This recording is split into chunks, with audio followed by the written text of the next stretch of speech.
This is wrestling's greatest moments. Hey now, wrestling fans. It's time for another episode of Wrestling's Greatest Moments. Welcome to our new feature, Superstars Showcase, where we take a look at wrestling legends from a particular promotion or a type of wrestler, such as the Monster Heel. Sit back as Wrestling's Greatest Moments looks at Superstar Showcase, Mid-Atlantic All-Stars 1980 to 1983. Before we get started, don't forget to subscribe to our channel and hit that notification bell. Here are the criteria. This time around, we're looking at 8 wrestlers who worked in Mid-Atlantic Championship Wrestling, aka Jim Crockett Promotions, during the 1980 to 1983 timeframe. We're focusing on singles careers, and due to time constraints, we couldn't include everyone. Although we'll keep the tape machines running and revisit the topic, we will also have a special video on the area's top tag teams. Jack Brisco. Former NWA World Heavyweight Champion Jack Brisco still had plenty of gas left in the tank when he returned to the Mid-Atlantic area in 1982. Brisco's technical skills, reputation as a former NWA World Heavyweight Champion, and capable microphone skills made him a go-to babyface opponent for any of the area's top heels. Jack's feud with Roddy Piper over the Mid-Atlantic Heavyweight Championship was a classic, as the Rowdy Scott used every trick in the heel playbook and even came up with a few new ones to keep the title. Jack found some of his old sparring partners in the area, making for some instant programs. Brisco revisited his legendary 1970s feud with Dory Funk Jr. over the Mid-Atlantic title. Another former foe was number 1 Paul Jones, who worked a heated program with Brisco, again, over the Mid-Atlantic title. Brisco and Jones were longtime dance partners, which made their 1980s battles extraordinary. In a 2000 interview with the Mid-Atlantic Gateway, Paul Jones described his experiences wrestling Jack. I wrestled him many times before he was a champion in Florida, and then we had a lot of hour draws when he had the belt. But with Brisco, it was a different type of championship match.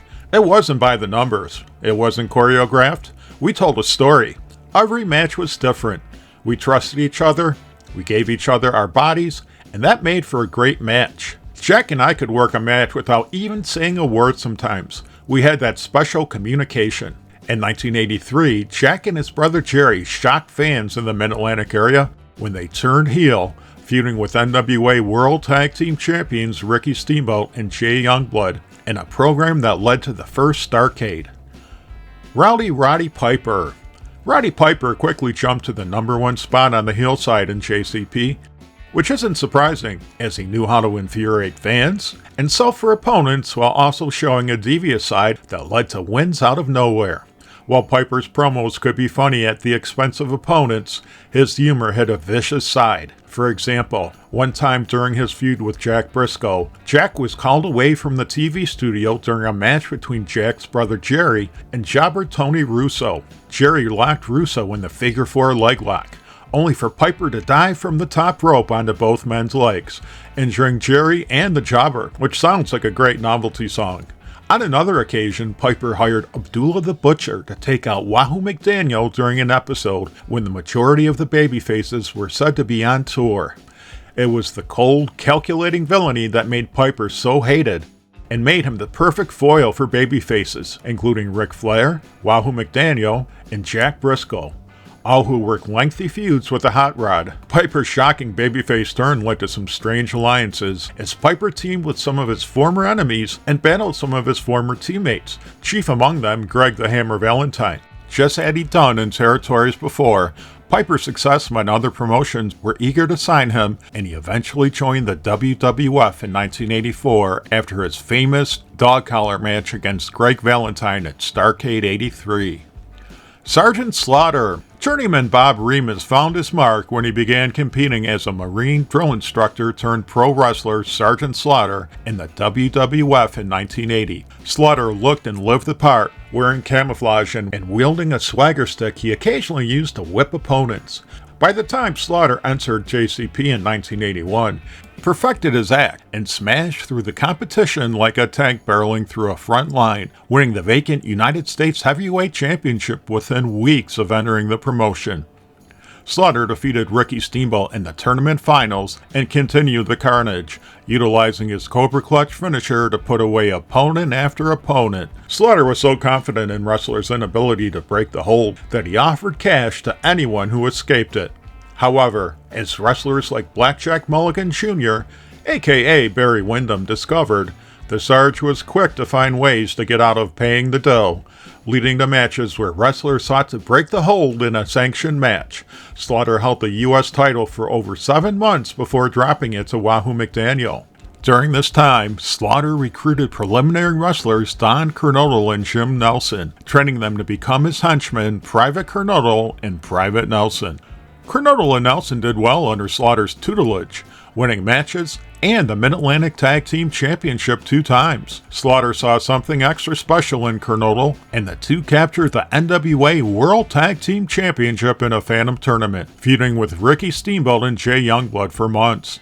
This feud culminated in the famous Final Conflict match, which sold out and caused a traffic jam due to fans trying to get last-minute tickets. Wahoo McDaniel. NFL star turned pro wrestler Wahoo McDaniel was a savvy ring veteran and still going strong when he worked in JCP. In 1981, McDaniel returned to the area full-time, quickly chasing Ivan Koloff for the Mid-Atlantic Heavyweight Championship before shifting gears towards the NWA World Tag Team titles held by the Minnesota Wrecking Crews, Sheen and Ole Anderson.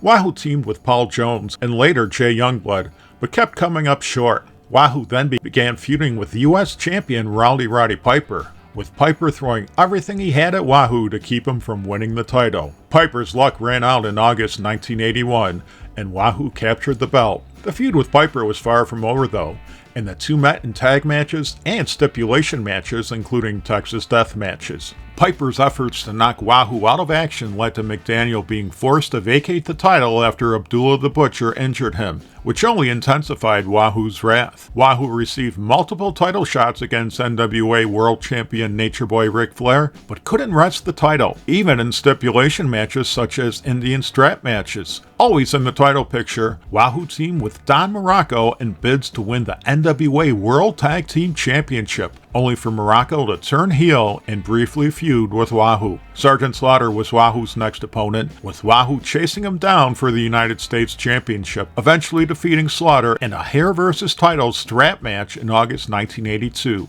Unfortunately, Wahoo's reign ended 3 months later when Greg the Hammer Valentine defeated him on November 4th, 1982. As often happens in wrestling, rivals become teammates, and Wahoo found himself on the same side as Roddy Piper following Hot Rod's face turn.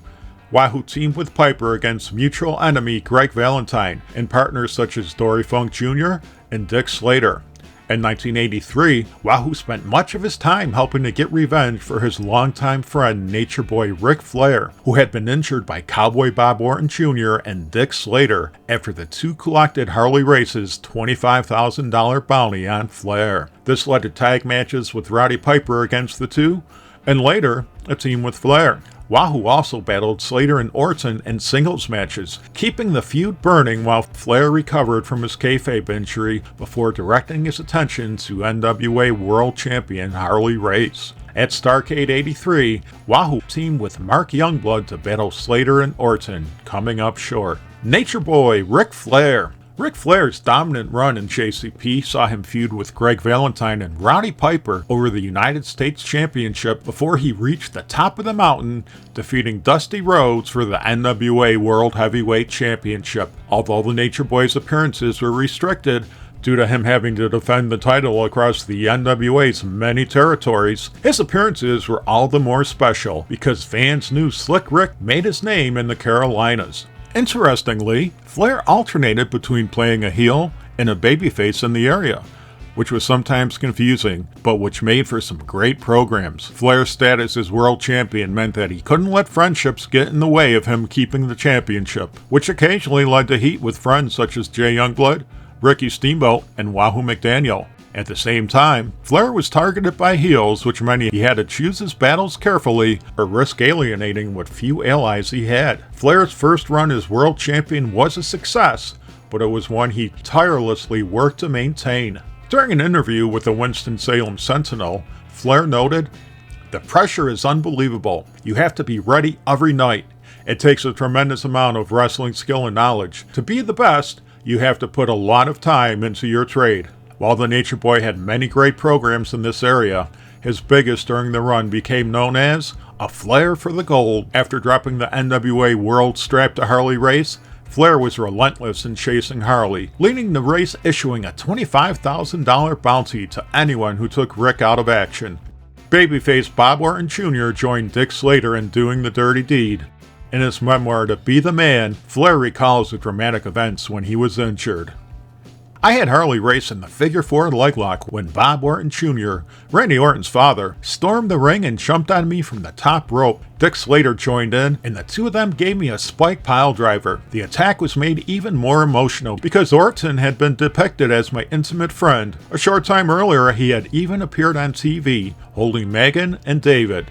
The angle was part of Jim Crockett's plan to tap into his promotion's popularity and use closed-circuit television to increase ticket sales. As Tim Hornbaker writes in The Death of the Territories, after Crockett's top star Ric Flair lost the NWA title to Harley Race during the summer of 1983, a perfectly executed booking plan played out over a series of months, building up to Crockett's biggest show ever, Starrcade, on November 24th, Thanksgiving night, in Greensboro, North Carolina. Flair regained the title at Starrcade, and Starrcade became wrestling's first $1 million gate, paving the way for pay-per-view to change the way wrestling promotions made money.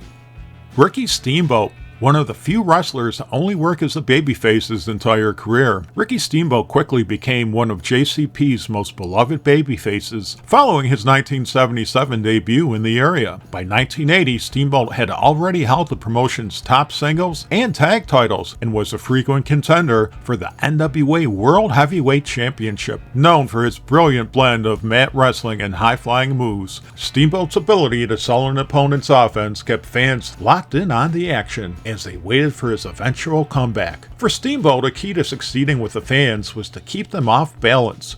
I would tell myself, this is what I did last week, so this is what the fans think I'm going to do this week. You always try to stay one step ahead, because when they can start guessing what's going to happen, why even bother coming? Steamboat also had the look that promoters wanted in a babyface. Ricky was good looking and was a competitive bodybuilder, making him the total package. As noted, Steamboat could sell an opponent's offense like no other wrestler, and likewise when it was time to stage a comeback. As wrestler Jerry Brisco notes, Ricky just had that intensity. Ricky would, I want to use the word hulk up, but maybe bulk up would be better for Ricky. When he'd show that fire, tense his body up, the people knew he was coming after you, and he delivered. He was really good at that. These qualities meant Steamboat was always at the top of JCP cards, whether it was as the NWA World Tag Team Champion with Jay Youngblood, with the two babyfaces holding the belt an incredible 5 times, or with the various singles titles that he held. Steamboat alternated between winning the tag titles and singles titles, such as when he defeated the Iron Sheik in 1980 to become the Mid-Atlantic Champion, or chasing heels like Sergeant Slaughter for the United States Championship. Greg the Hammer Valentine. Second-generation wrestler Greg Valentine did his daddy Johnny Valentine proud with a stiff style that mirrored his dad's, not to mention carrying on Johnny's feud against longtime nemesis Wahoo McDaniel. Greg was trained by his father, Stu Hart, and the Sheik, each who helped him round out his act as a hard-hitting competitor. Valentine was methodical in the ring and quick to capitalize on an opportunity to hurt opponents. Like many Mid-Atlantic All-Stars, seamlessly switched into tag team competition. In 1980, Greg Valentine and Ray Stevens defeated Ricky Steamboat and Jay Youngblood for the NWA World Tag Team Championship, just the latest in Valentine's collection of championships. Valentine, who had formed a successful tag team with Ric Flair in the 1970s, seemed eager to team with the Nature Boy, despite Valentine being a heel and Flair now being a babyface. Valentine repeatedly asked Flair to take him on as his tag partner, eventually tricking Slick Rick into thinking he'd change his spots. This led to Valentine betraying Flair during a tag match against Jimmy Superfly Snuka and the Iron Sheik. Valentine broke Flair's nose, leading to a big money feud over the United States Heavyweight Championship. No title seemed out of reach as Valentine defeated Sweet Ebony Diamond for the NWA Television Championship and chased Ricky Steamboat for the Mid-Atlantic Heavyweight belt. In 1982, Valentine defeated Wahoo McDaniel to become United States Champion once again, only to lose it to former ally Roddy Piper.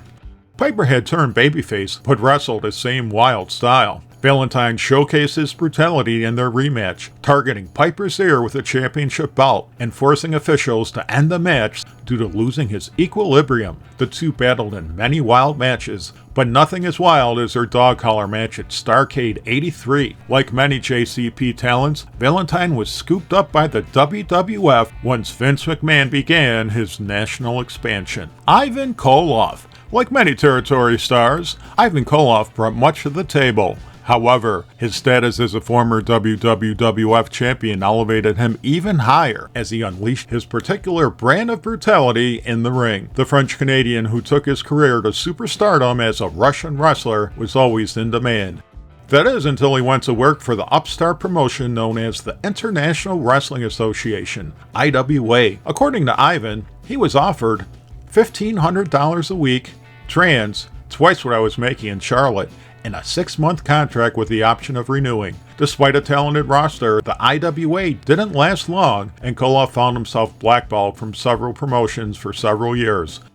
Fortunately, though, he was able to find work in All Japan Pro Wrestling thanks to Bruno Sammartino putting a good word in for him, and later in Dick the Bruiser's World Wrestling Association. Eventually, the heat on Ivan cooled off, and he returned to Jim Crockett Promotions in 1980, with the promotion wasting no time throwing him into the mix. Koloff feuded with Sweet Ebony Diamond, aka Rocky Johnson.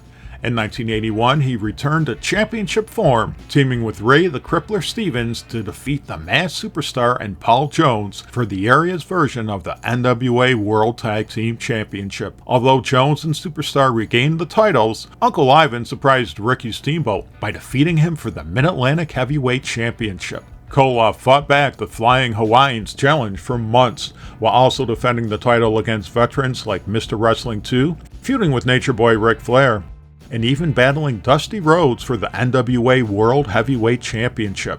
After dropping the Mid-Atlantic title back to Ricky Steamboat, Koloff struck gold by defeating Cowboy Ron Bass for the NWA Television Championship. Koloff began feuding with Jimmy Valiant, dropping the TV title to the Boogie Woogie Man. Ivan played Yosemite Sam to Jimmy's Bugs Bunny, replacing the firearms with foreign objects, fencing his disdain for Valiant, and at one point even accusing the Boogie Woogie Man of running him off the road with his motorcycle. The Valiant Koloff War led to stipulation matches galore, including Russian chain matches, Siberian glove matches, coal miners glove matches, steel cage matches, and of course, New York street fights. Ivan looked ferocious and worked a rugged style that made fans wince as he tormented jobbers, making fans hope to see the area's babyfaces get some sort of payback. Easier said than done, though. Koloff's toughness, combined with a fondness for sending opponents into next week with his trusted shovel or Russian chain, made him doubly dangerous. Do you remember these Mid-Atlantic Wrestling All-Stars? Who are your favorites? Don't worry if we missed some of your favorites, because we'll have another video down the road. Share your thoughts in the comments section, and let us know if there's any videos you'd like Wrestling's Greatest Moments to cover. In the meantime, hit that like button, subscribe to our channel, follow us on X and Instagram, and spread the good news about Wrestling's Greatest Moments, the channel that celebrates the squared circle.